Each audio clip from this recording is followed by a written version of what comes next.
अच्छा है किसी की इस्लाह हो जाएगी।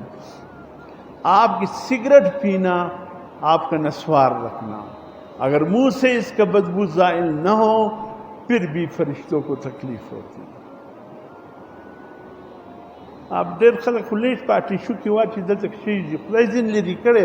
زه په خپله د نسواري سره زندې کښېنم په خدای چې الټۍ راځي ګر سره، دی ځینې خدای بیزاره کړی یم.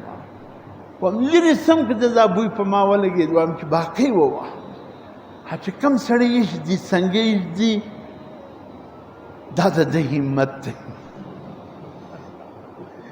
خو به نه به ډبیان چې دي خو سره یو پاو راواخلي او خولې ته یې ور واچي، هغه یو پاو والا ته زه حیران یم چې څنګه یې برداشتوي.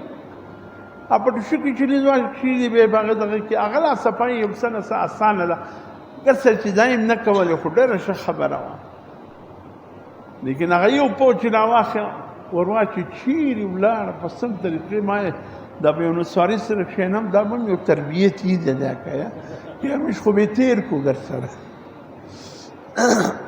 مې کوئ ورک آدمی خوا به نه به دی بیا یو پلا خبره کوم ته وایې حرام خو نه دي یا حرام هم نه دي مباح دی. لیکن زموږ یو استاد هغه به ویل دا د جهنمیانو غول، بله خبره مې نه کول. نسوار ته به ویل دا د دوزخیانو غول،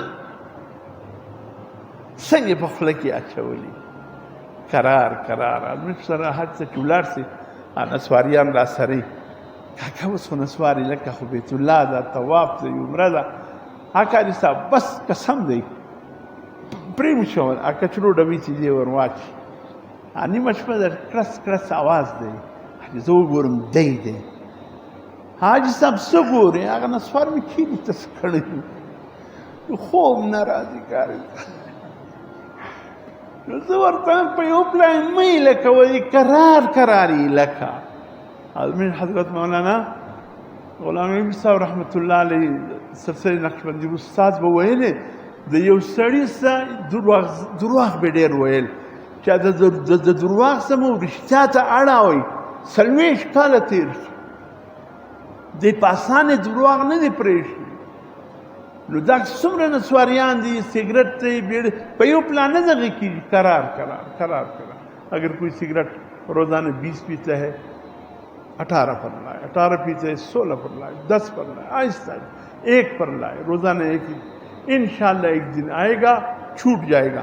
جس نے یہ کہا کہ بس ڈبہ میں نے پھینک دیا، سوال ہی پیدا نہیں ہوتے کہ یہ سگریٹ چھوڑ دے، سوال ہی پیدا